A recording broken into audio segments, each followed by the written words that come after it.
Did I watch The Sign because Saint produced it? Yes.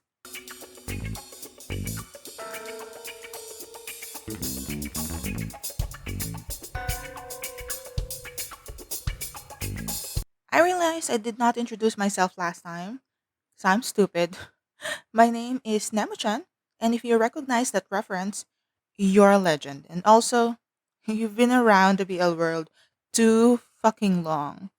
We should probably get a life, but that sounds so exhausting.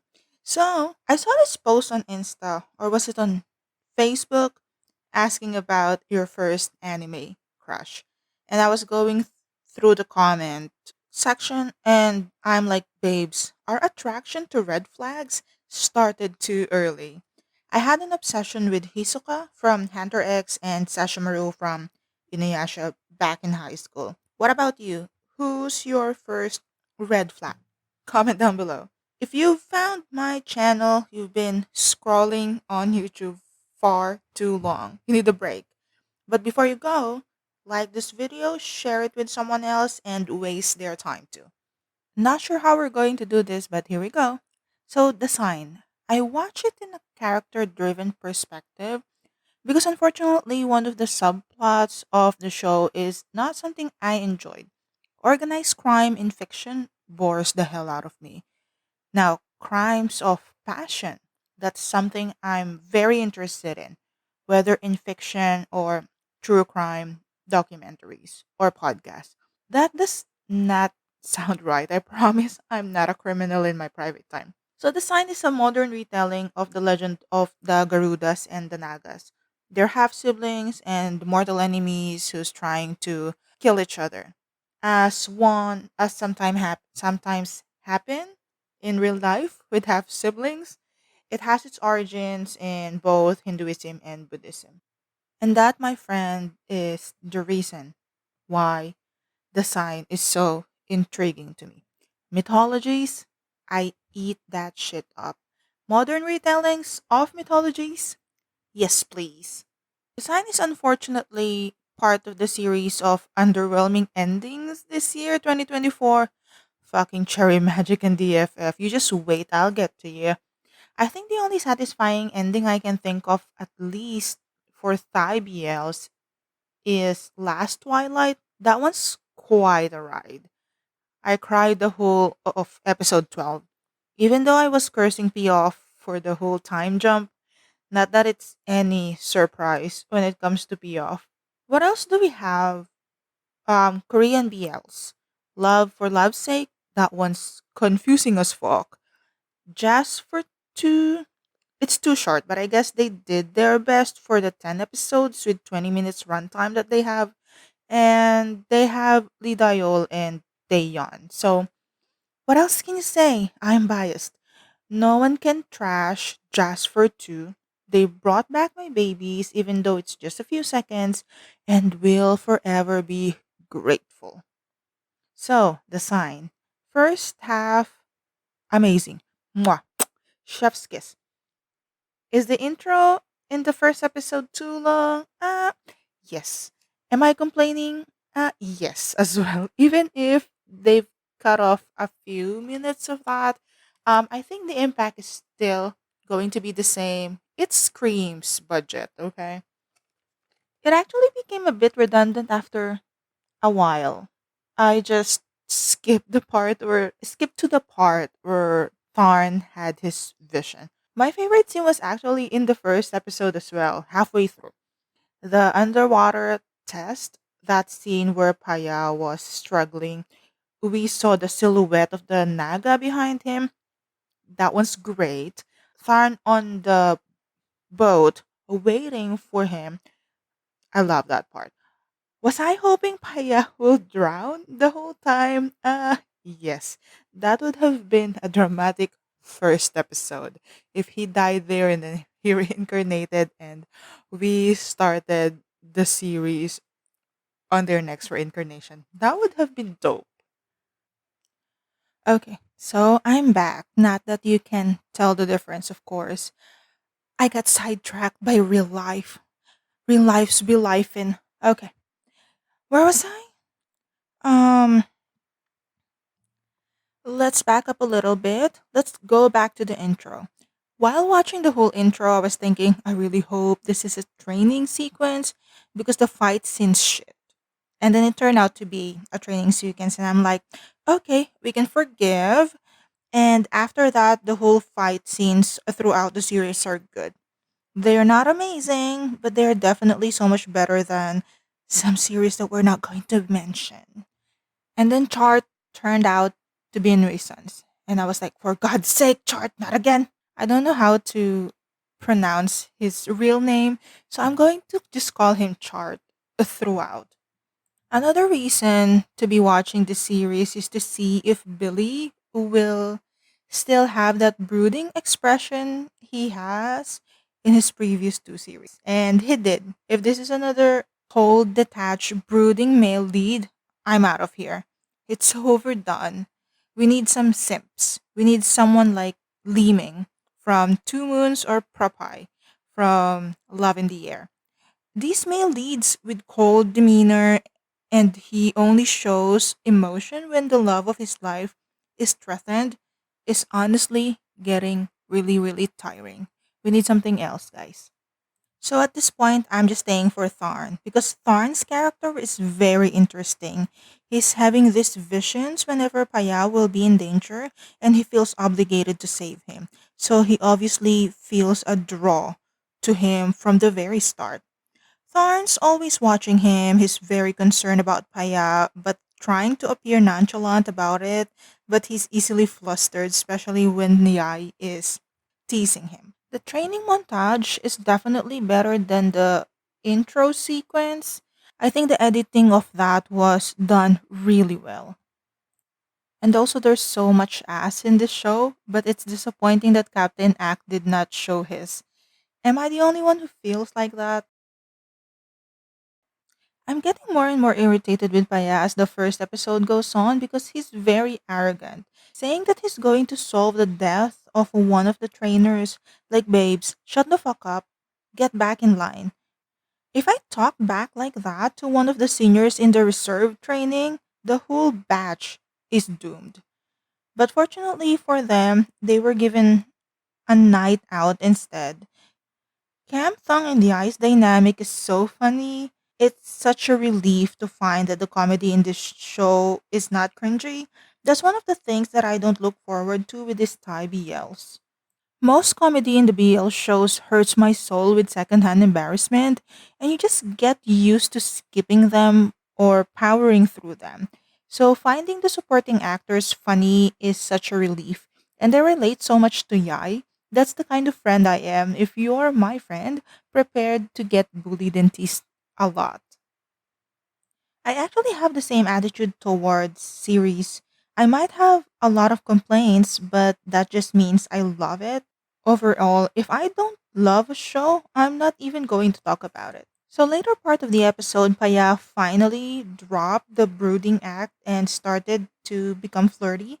And from here on out, we're going to see his transformation to being a simp, which is so much better than whatever he had been doing since his first series. Okay, so episode 2, they're still in training, but mostly theory, and they're still trying to get more information about the death of one of the trainers, Lieutenant Ten. But yeah, it's still overall irritating me. Does not matter how bad you think your senior is, if you're in training, you don't look at your senior straight in the eyes like that. Get your shit together, my dude. I also want to mention that the details of the cases in this show are not subtle in the slightest. It's very predictable, but the acting of the two perpetrators are really good for at least for the first two cases that they had after their training. The one with the forensic guy and then the artist. Those two, they're amazing. Looking back, the five guys banded together to figure out what happened to Lieutenant Tam, and I still think it's very arrogant of them to be doing this as trainees.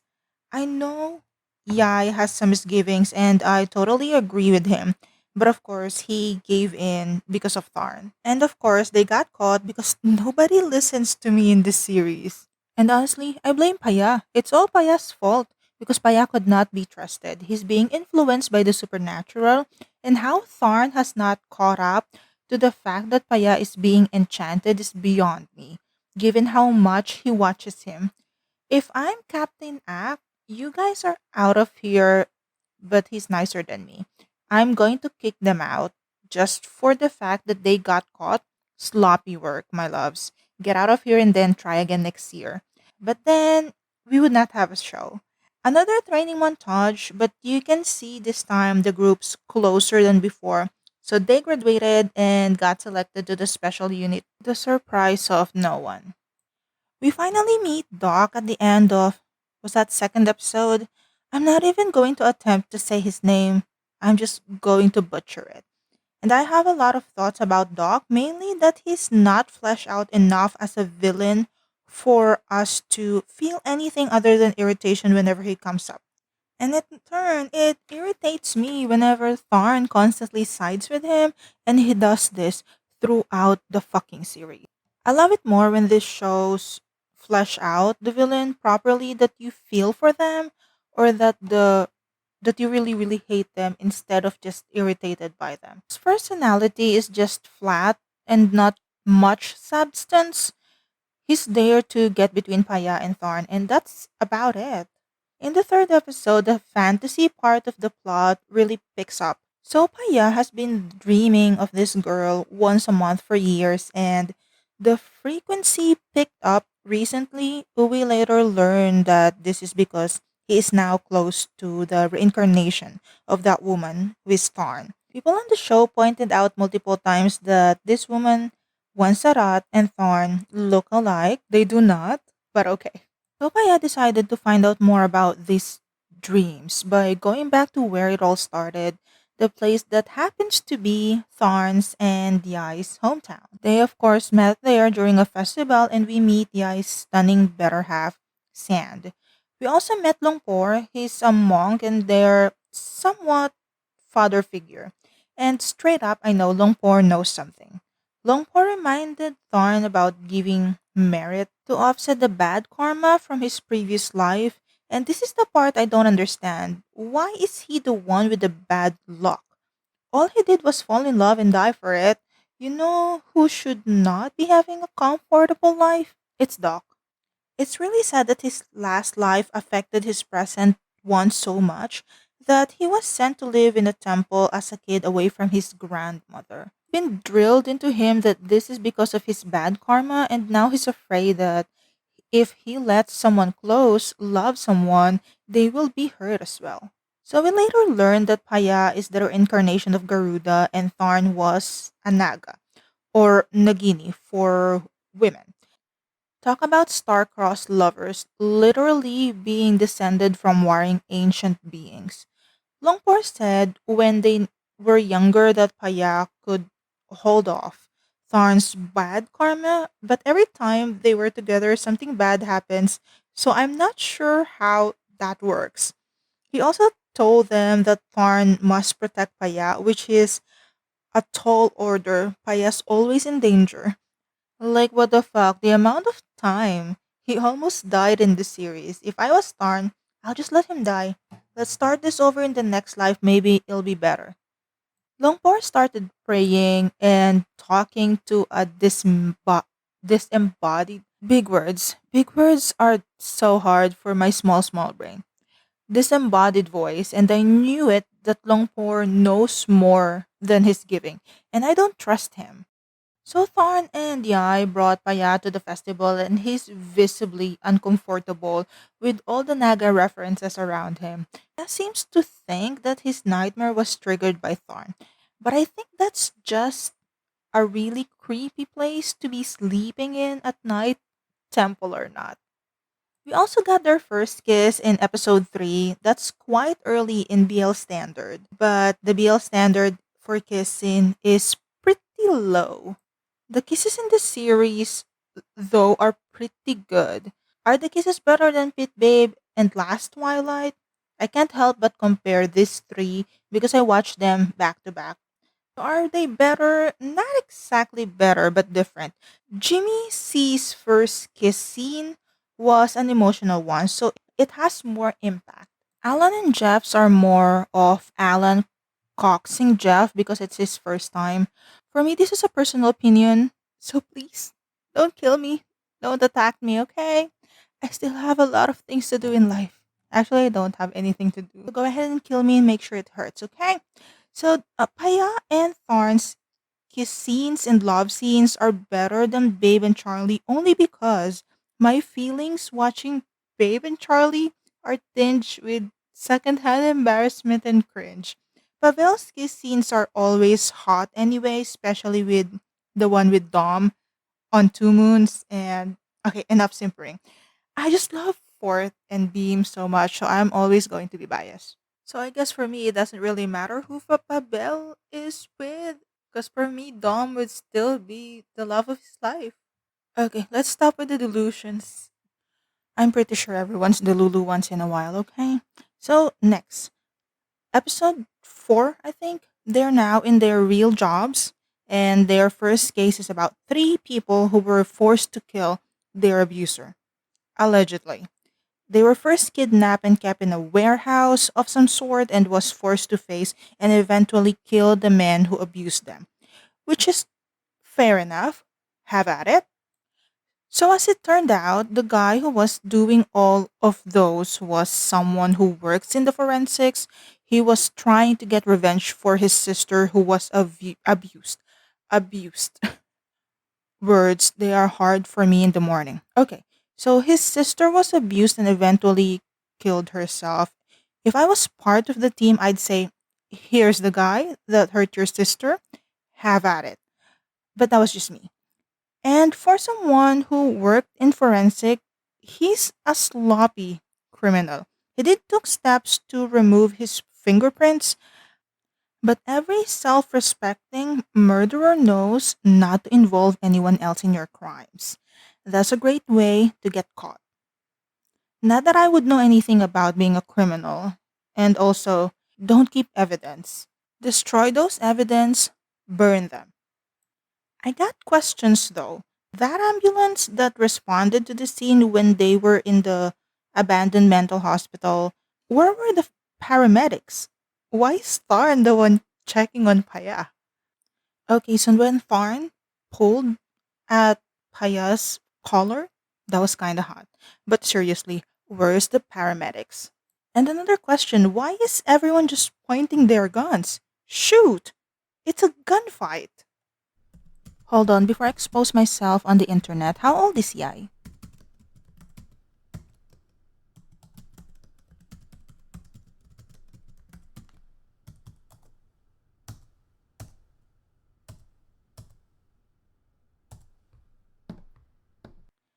He's 27. Never mind. And Billy's 29 and the rest of them are 25 and below. Okay, good to know. Moving on. Again, why is no one shooting? Shoot him.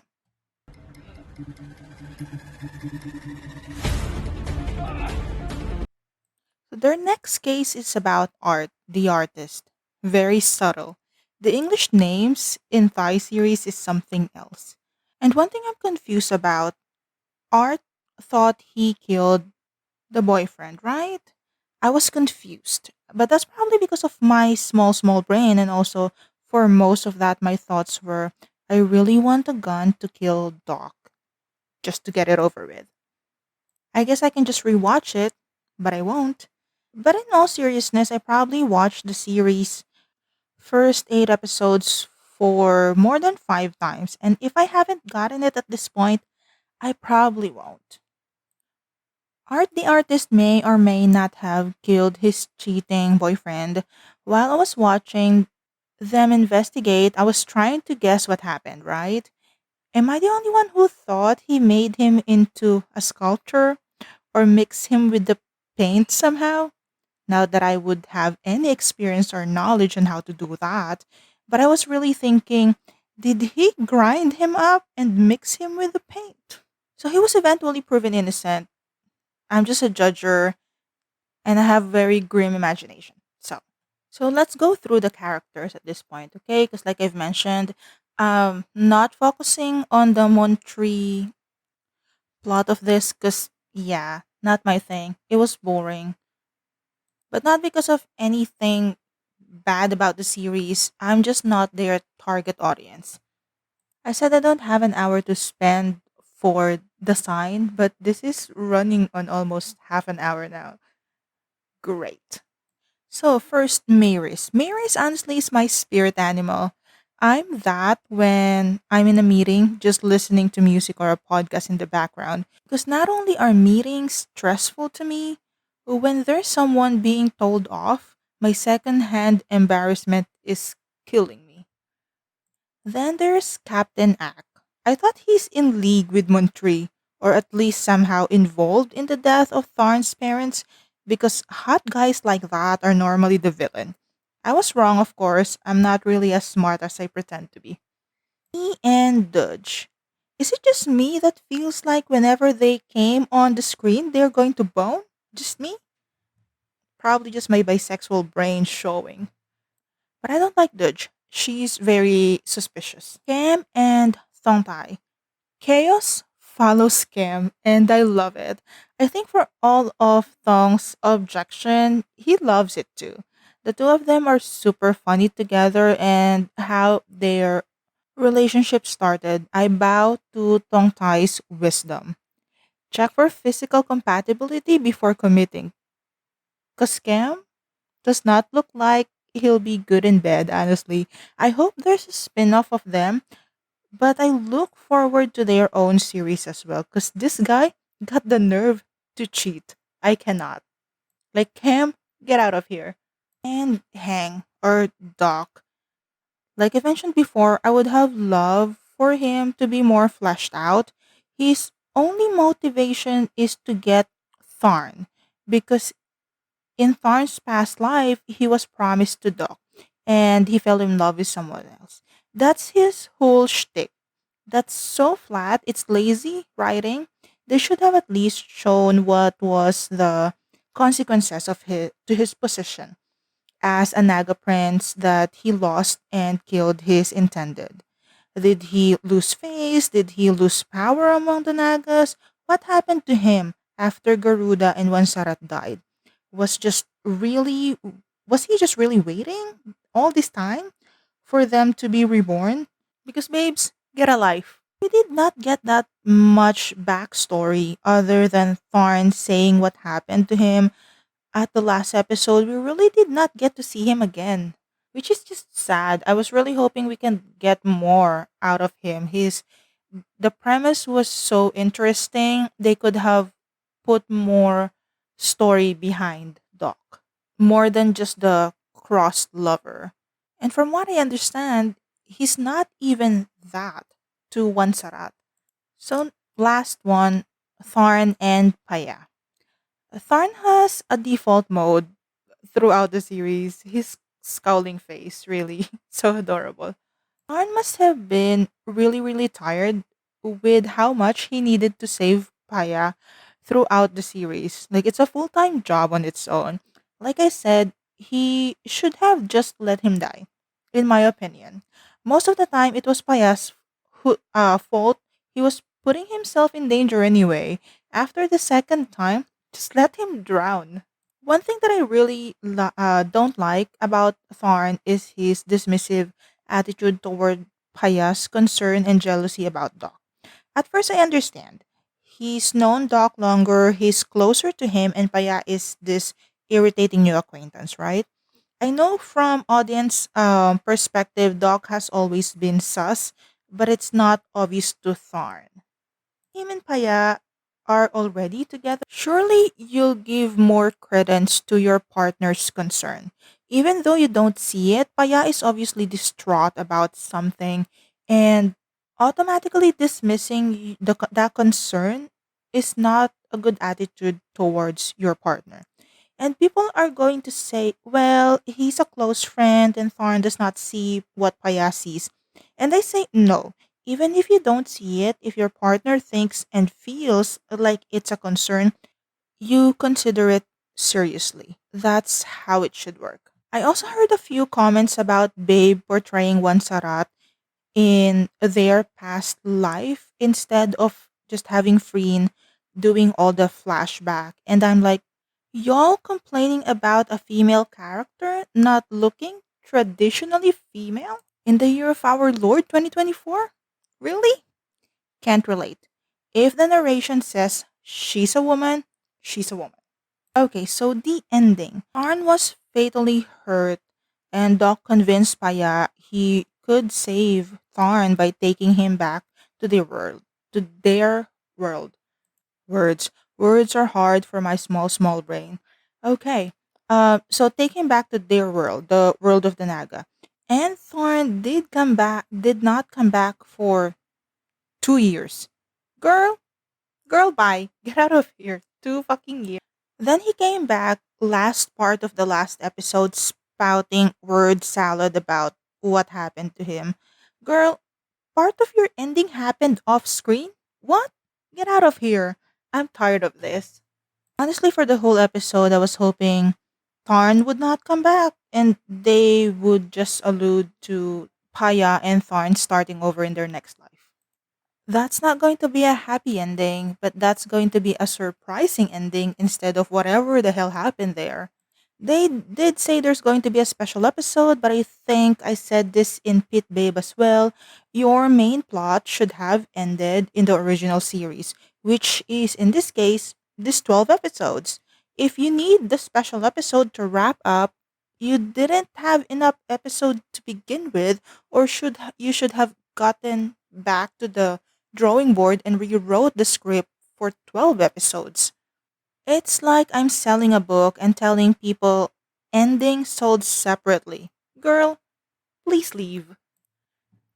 That's all I'm going to say about the series until we see the special episodes or episode if it's just one. But I'm already disappointed. The bar is already low. You can't disappoint me more. That would be an achievement. Okay, been ranting for the last 30 minutes. So, are you excited about the special episode? What do you think will be Saint's next project for Idol Factory? Comment down below. If you don't know what to comment, just comment Garuda or Naga. Or tell me your favorite series this year so far. And please don't tell me it's twins for the love of everything that's gay. Do not, okay? If you're going to ask me, currently I'm very obsessed with Unknown. I'm going to talk about that once the series is done, and we're going to compare it with History for Xiaoyi and Fu Yongji's relationship because it's drastically different, and the response are also drastically different. So we'll get to that. That's it for me. Guys, see you in hell. And with this heat wave, honestly, it looks like we're already there. Bye.